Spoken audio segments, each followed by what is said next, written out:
So let's start, shall we? Let's start looking at this, like the big news of the week, which was the resolution by the International Association of Genocide Scholars on genocide in Gaza. Um, so if I don't know how much you know about the IAGS going forward, as of now. I don't know how much you know about this organization, but it is basically an organization that has very well respected membership. I don't know if we can, maybe we can go on their website and get the members. Oh no, they removed it because of the thing.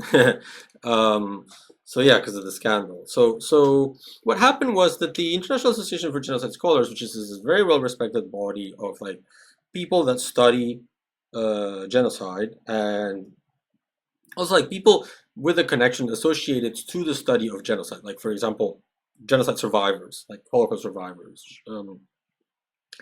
Uh, but like people in general that have an opinion on what genocide is, issued a resolution. So just so you understand what I mean by issued a resolution, resolutions are like essentially the membership of the association gets together and presents an emotion. So let me get you the hold on.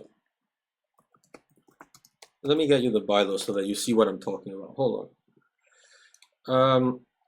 Right. So the way this works, let me put it here. The way this works within the association is it's in Article 6. So I don't know if you can see this. Let me see. So Article 6 of the bylaws of the IAGS says resolutions committing the association to a stand on a public issue require a two-thirds majority of those voting at the biennial business meeting or by email ballot.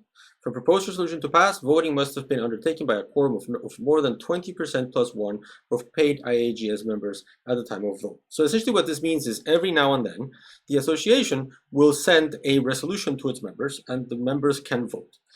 Because, like, I don't know if you've ever been a member to these organizations, but like the people that are active in the organization are usually a lot less than the people that are inactive in the association, that at best might, go to some events or like will go to the event, the yearly event, but not necessarily to be, active in like the management of the institution.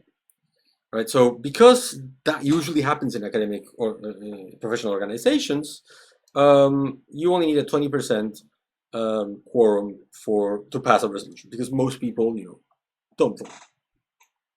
And so the whole point of this is that every now and then members will submit a resolution, a text of a resolution to be approved. And for the longest time during this genocide in Palestine, there was this interview in Jewish Currents to the current president of the IAGS, Melanie O'Brien, on like what is going on in this apparent rift that exists between genocide scholars and Holocaust scholars, right?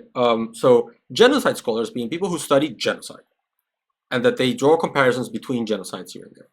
Holocaust scholars being people who study the Holocaust and who usually have some, attunement towards Zionism. Not all, but like generally have some like level of Zionism, and so they are very like unlikely to conclude that Israel is committing genocide. So because of this, the way that the politics of this controversy began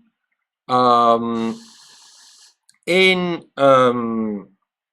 within genocide studies as a whole, Melanie O'Brien, the president of the IAGS, was like, I'm surprised that no one has actually submitted a resolution for about the genocide in Gaza. And it's probably because it has to do with the fact that people are scared of consequences, right? People are scared of having professional consequences for passing this resolution, or they're maybe scared that there won't be enough, even at this low ratio of voting, even at 20% quorum, people might not feel inclined to vote for this because of fear of like consequences, or because people might say, "How dare you vote for? Are you anti-Semitic?"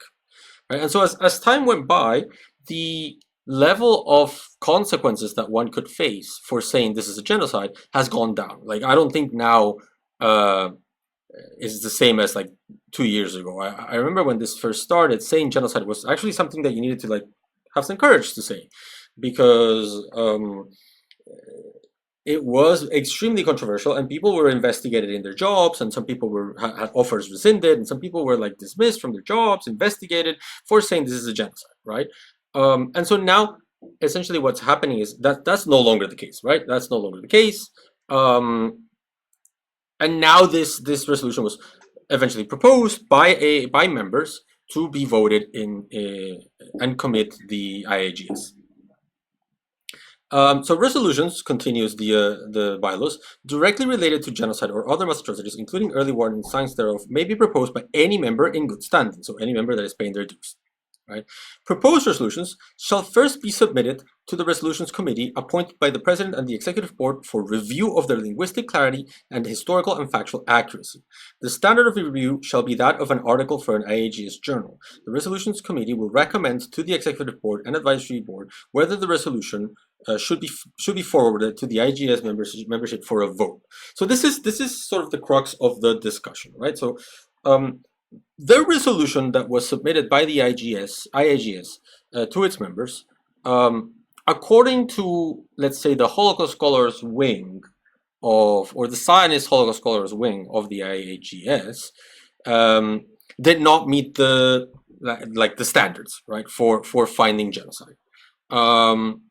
And in order to sort of boycott this resolution, they argued that because at the IAGS, as with like any professional organization, any academic organization at least, membership is not pre-screened. Like, academic organizations are pretty obscure. No one really knows about them other than the academics and people who actually frequent it. So membership is not pre-screened. There's a membership committee in every single one of these organizations, but people like submit their votes, and if it comes out that this is like a bad faith membership or like someone who is, I don't know, pro-genocide, the communities are so small that this will come out and it will be policed internally. But no one says you cannot join up front. And so what the trolls started doing is one of the members, Sarah Brown, started arguing that the resolution in question had not followed standard procedure, that it had been like they had lied to membership and avoided dissent by not hosting a town hall where dissenting voices could be heard. And as you can see from the text that I have highlighted here, nowhere does it say here that a town hall is necessary for passing a resolution. The people that conduct the review, the merits review, and then submit it to membership for voting is the executive, is the resolutions committee appointed by the leadership of the organization. And they do it with peer review standards. So they do it as if they were reviewing an article for publication.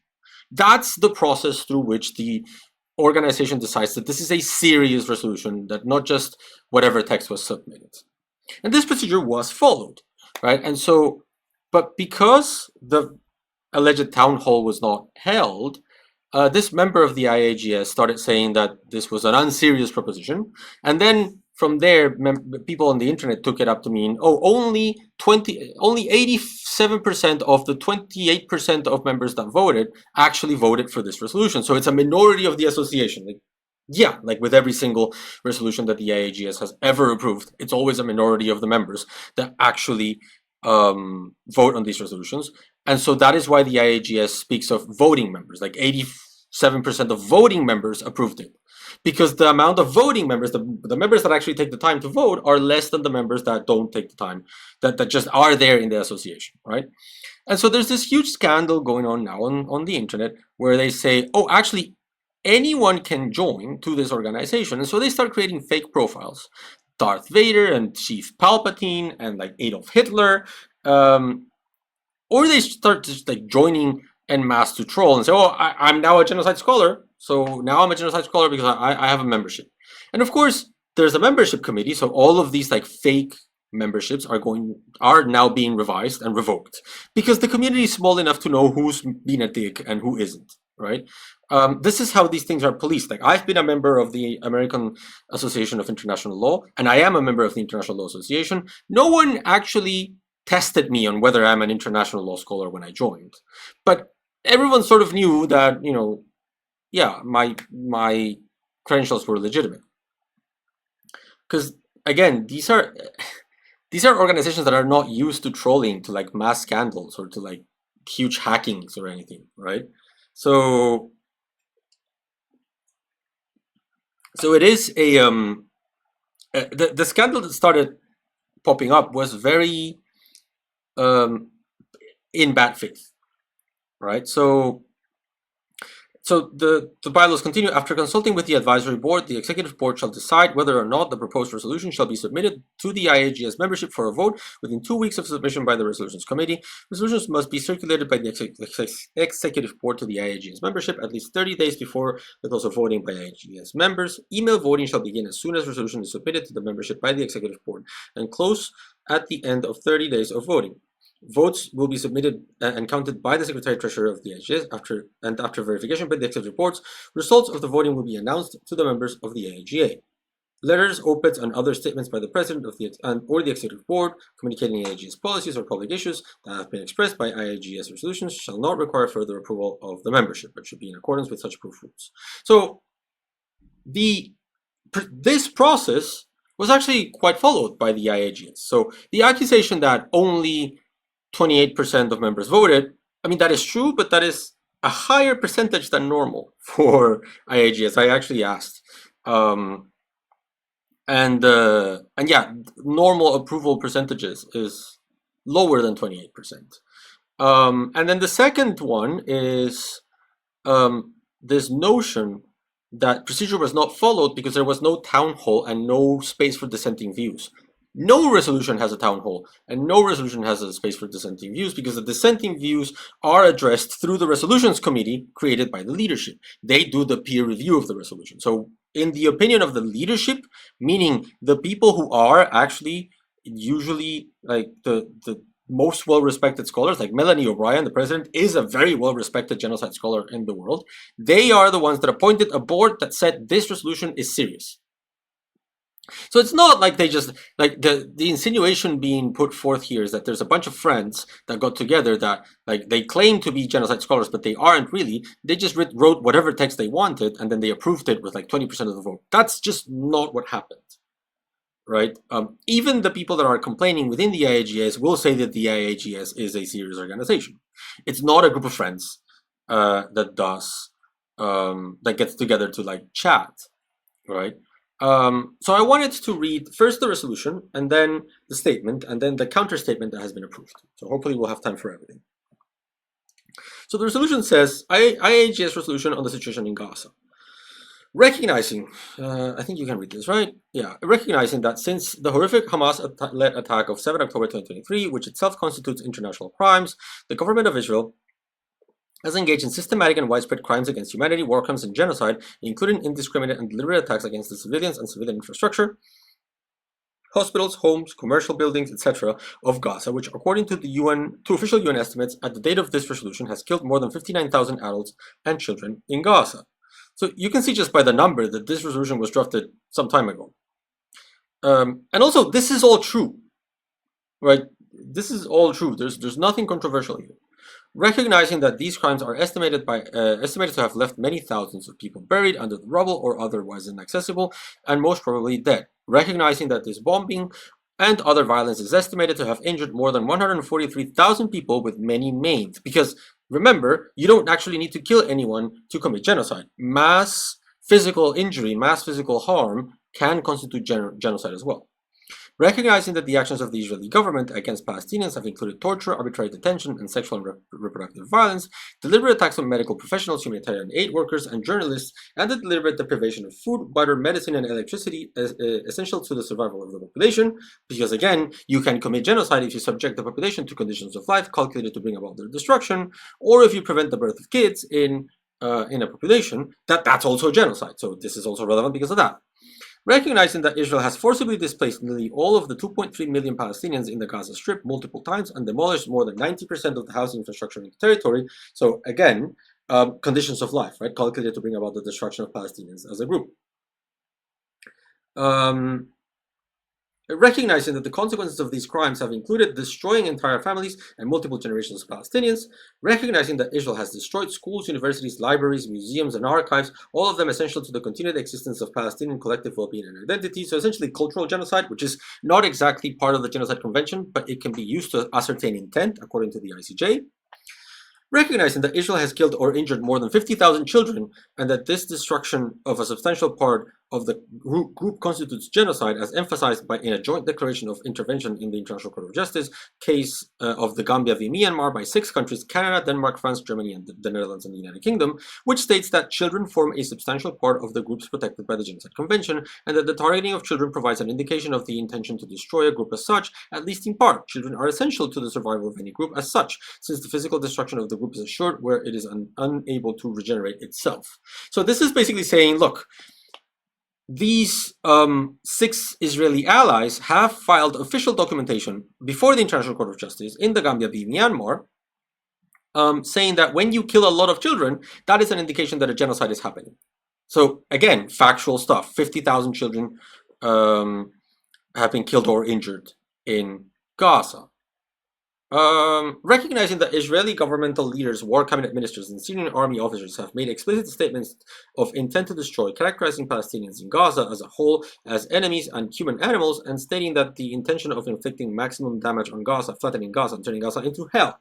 So again, because we have express intent to destroy, we don't really need to infer intent. But what these scholars are already saying here is that from all of these patterns of conduct, you can already discern that there's an intent to destroy.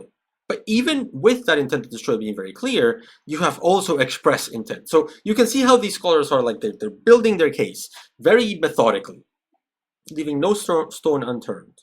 So recognizing that Israeli Prime Minister Benjamin Netanyahu has endorsed the current US President's plan to forcibly expel all Palestinians from the Gaza Strip with no right of return, in what Navi Pillai, head of the UN Commission of Inquiry, who has now resigned on the occupied Palestinian territory, has said amounts to ethnic cleansing. And again, when you have ethnic cleansing, the ICJ has said that that is also something that can be used to discern genocidal intent. So you can see how these people, that they know what they're doing, right? They're building a case little by little.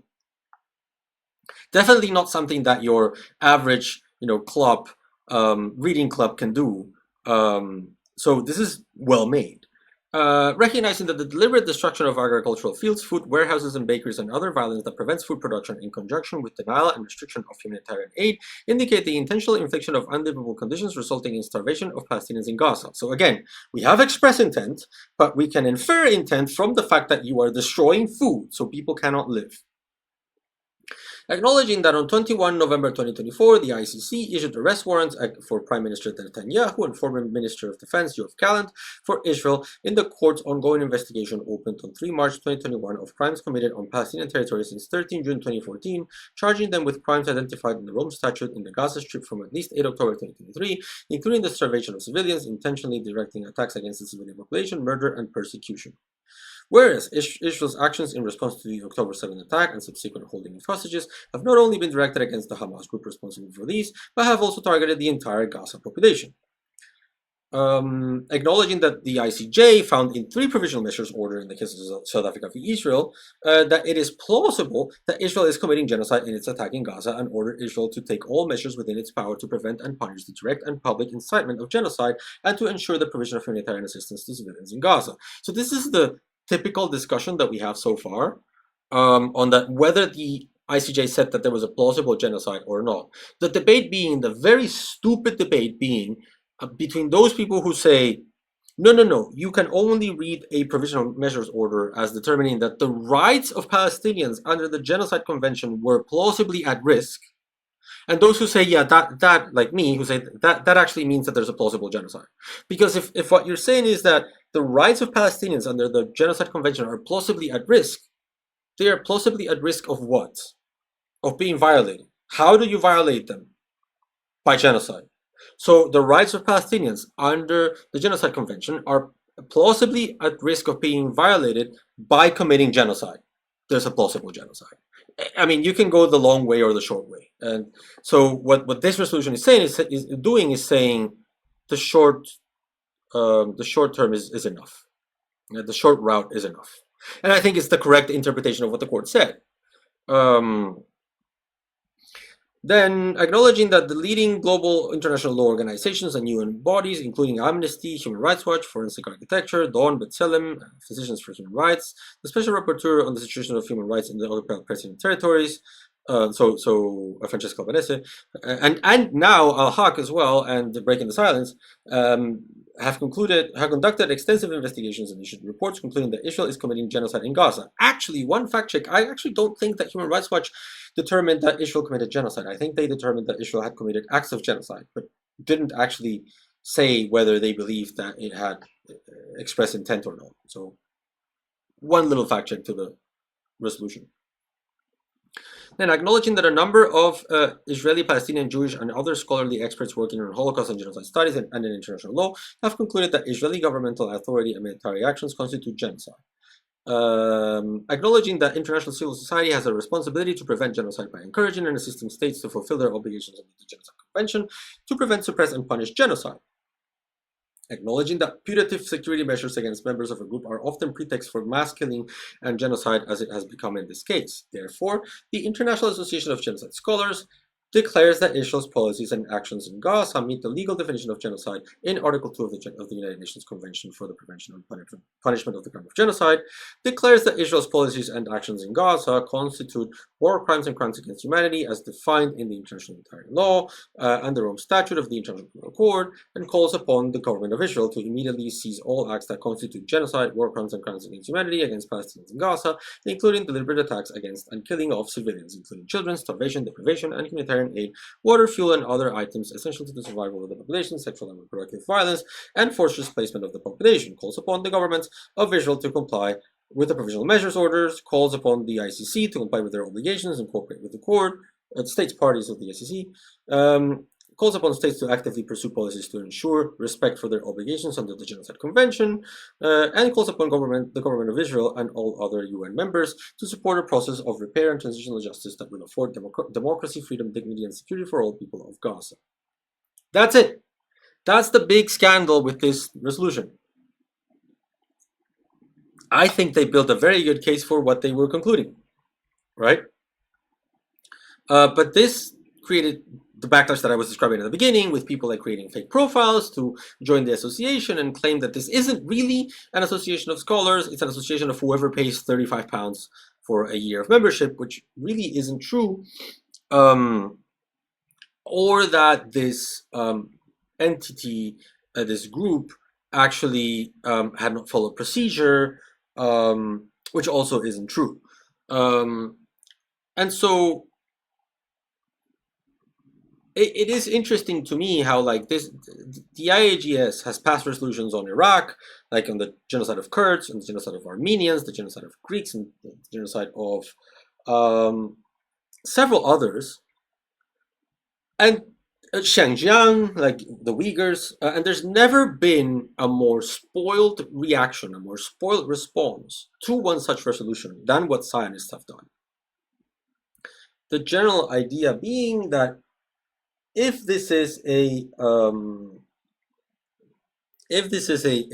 resolution that's going to say that Israel committed genocide, then we will bring your website down, we will troll you, we will hack you, and we will delegitimize you, because no one gets to say that Israel commits a genocide. This is the facet of this genocide is unique, right? Normally, when states commit genocide, other people say, "Wow, that is wrong." But when it's Israel, a lot of people want to say, "How dare you say that?" And that's just the most messed up thing, right? So the IAGS released a statement in response to the scandal, to the hacking. Actually, it didn't release a statement. It sent it to its members, but since its members included trolls, a lot of trolls got this message and then uploaded it online. And so what was meant to be an internal communication to members ended up being the response to the scandal, which it really isn't meant to be, okay? We have it because the trolls published it, right? So let's read this. It's really short. It says, since the IAGS Gaza resolution passed at the beginning of this week, there has been very broad interest by other scholars as well as from media outlets worldwide. Many executive board members also spoke directly to international media regarding the resolution. This shows the important voice the IAGS has on the issue and reinforces the value of our association passing resolutions. While feedback has been overwhelmingly positive, there have also been attacks on social media as well as negative media coverage. As such, broad attention is unusual, and it really is. The IAGS Executive Board would like to address some responses to the passing of the resolution. The IAGS Gaza resolution was passed through the standard procedure that has been applied to other resolutions conforming with the IAGS bylaws, which were themselves voted on by the membership. The resolution was subject to rigorous peer review through the Resolutions Committee. Again, this is what we were talking about. The Executive Board and the Advisory Review through the Resolutions Committee. The Executive Board and the Advisory Board going through multiple rounds of revisions. Members were given 30 days to vote, with everyone receiving a personal vote and multiple reminders sent on about the vote. Voting was anonymous, as is standard with any voting in the IAGS. Members are encouraged but not forced to vote. The figure of memberships who voted, 28%, is within the usual range of votes received for a resolution, which falls between 25 to 34%. This is what I was talking about. To pass, a resolution must receive at least 2/3 majority of those voting in favor, and this was well exceeded with 86% voting in favor of the resolution. Town halls are not required by the bylaws and have typically been hosted by resolution authors as educational sessions for historical events about which members might have little knowledge. So what they're saying here is, well, yes, sometimes we do town halls, but we do town halls in completely different situations. We do town halls when what we want is to inform the membership about the case, not to start a debate. The debate is the one that happens when a member submits a resolution to the Resolutions Committee. The Resolutions Committee peer reviews it. That's the review, not the town hall. If you want to transform a town hall into a debate, then you're misusing the function, the historical function that town halls have served in this organization. This is what they're saying. So IAGS has been the subject of a campaign to spam our membership, including with offensive fake names and email addresses, including of genocide perpetrators such as Adolf Hitler, or email addresses such as fuck IAGS at R word. As a result, yeah, I wouldn't have actually written it, to be honest. I really don't like, I think I've told you guys, I really don't like that word. I don't like that it's having a comeback.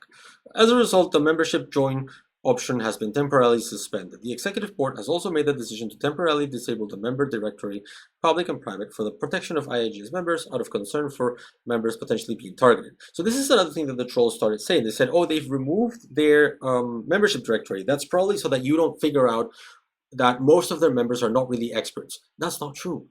Most of the members really are just scholars and academics, because it's an academic institution that like nobody knows outside of academia. The reason why they lifted their membership directory is because people were using it to steal private information from members. They hacked the organization, so they had to suspend their entire membership section. The Executive Board is working closely with our IT team to assist with this issue and will re-enable functions as soon as practicable and safe. Our primary priority is the safety of our members. The IAGS General Email and members of the Executive Board have received a great deal of abusive hate mail and social media posts this week. Such responses are clearly unacceptable and create an environment of harassment, bullying, and abuse. This has caused great stress and anxiety to members of the Executive Board. The work of the Resolutions Committee has also been the target of unfounded, disparaging accusations. All members of IAGS are subjected to the IAGS Code of Practice, which requires members to be treated with respect and courtesy. The Code of Practice also states members must behave responsibly and ensure they conduct themselves in a manner which will not injure the reputation of the association, its event organizers, participants, or sponsors. All members must show integrity and professionalism in their conduct with IAGS and all other IAGS members. This includes respect for members and of any IAGS boards and committees who give a great deal of their time on a voluntary basis to making IAGS a functional, active, and inclusive community. Breaches of the Code of Practice are subject to disciplinary action. And this is important. IAGS Membership is designed to be open to all who are committed to working on issues pertaining to genocide from a variety of disciplines and perspectives. We aim to be inclusive and democratic by keeping the door open to artists, advocates, independent scholars, indigenous scholars, global majority scholars, marginalized communities, and survivors. The goal is to include voices of those who may not have PhDs, official institutional affiliations, or the financial means to access conventional education that often privileges global north forms of expertise. It is intended to circumvent the ivory tower privilege or gatekeeping. IAGS membership is predominantly made of scholars, academics from a wide range of disciplines, and with experts in the field of genocide prevention, education, and punishment, such as policymakers, NGOs, representatives, and legal professionals. This is one of the significant advantages of the IAGS, providing a networking opportunity between scholars and those in the practice of genocide prevention and punishment. Another dimension of IAGS inclusivity of expertise is the desire to make sure artists, community scholars, NGOs, survivors, and others have a role in the overall work on education and prevention. Oh, hey, Magic, how are you? We want to build a community of different populations with complementary areas of focus and experience. If we err, it is on the side of inclusivity. No system is perfect, but ours reflects our value of inclusion. The fact that this very democratic, inclusive policy is being exploited and criticized by trolls demonstrates their ignorance at the structure of scholarly organizations and flies in the face of IAG's values, which tends to include and champion minority voices, global majority voices that may not look like what we expect expertise to be. Some of these criticisms have amounted to racist attacks by criticizing IAGS for having a large percentage of members from the Middle East and East Africa and Africa. IAGS values its diverse membership from around the world and rejects this racist framing of our diverse membership as a negative aspect of our association. So yeah, this is how this generally works, right? Again, these academic institutions are academic in nature. Like, it's mostly academics that know about them.